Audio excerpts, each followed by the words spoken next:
میں مصطفیٰ کو عطا کرتا ہوں، مصطفیٰ جسے چاہے تقسیم کرتے ہیں صلی اللہ علیہ وآلہ وسلم۔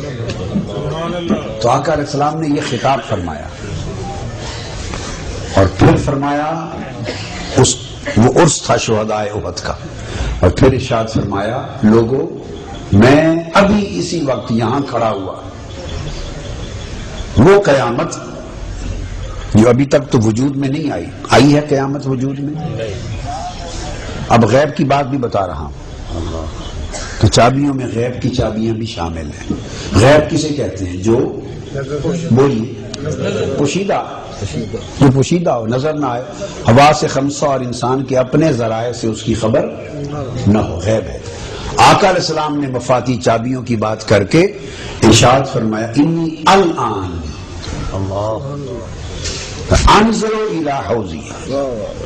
فرمایا اس وقت اس منبر پہ کھڑے ہوئے میں حوض کوثر کو آنکھوں سے دیکھ رہا ہوں، جو قیامت کے دن حوض ہوگا اور جس حوض سے میں آپ کو بھر بھر کے جام پلاؤں گا،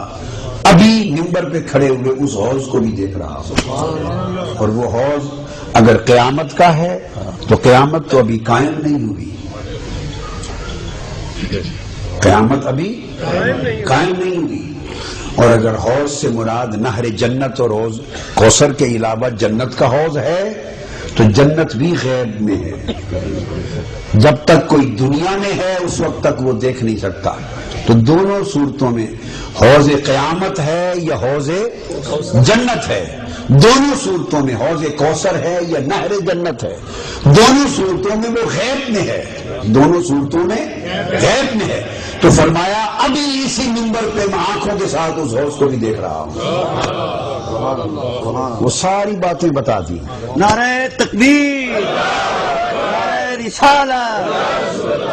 و شان مصطفیٰ۔ اور یہ فرما کر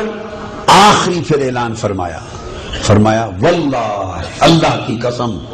فرمایا اے میری امت، مجھے جانے کے بعد تم پر اس بات کا کوئی خوف نہیں رہا کہ تم شرک کرو گے، اعلان کر دیا اب میری امت مشرک نہیں ہوگی، میری امت مشرک نہیں ہوگی۔ یہ آقا علیہ السلام نے اعلان کر دیا کہ تم شرک کرو گے، بلکہ یہ ڈر ہے کہ دنیا داری کرو گے، دنیا میں پھنس جاؤ گے، اس میں الجھو گے، فساد کرو گے دنیا کے مال کے لیے، یہ ڈر ہے۔ مگر یہ ڈر نہیں رہا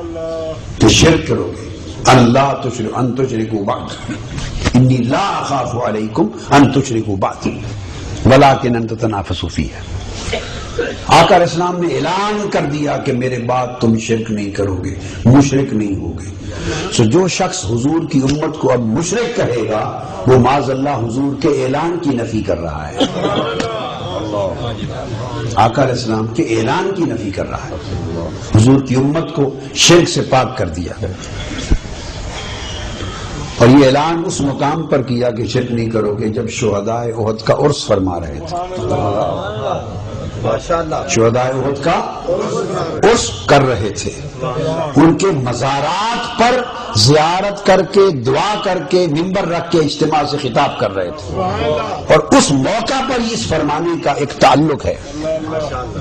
اس موقع پر یہ فرمانا کہ شرک نہیں کرو گے اس کا کوئی خوف نہیں، اس کی ایک نسبت ہے، اس کے اندر ایک اہمیت ہے۔ بتانا مقصود یہ تھا کہ اس منظر کی طرف اشارہ کر کے کہ قیامت تک میری امت میں لوگ جو اولیاء کے مزارات پر زیارت کے لیے آئیں گے، اجتماع کریں گے، عرس کریں گے، خبردار انہیں کوئی مشرک نہ کہے،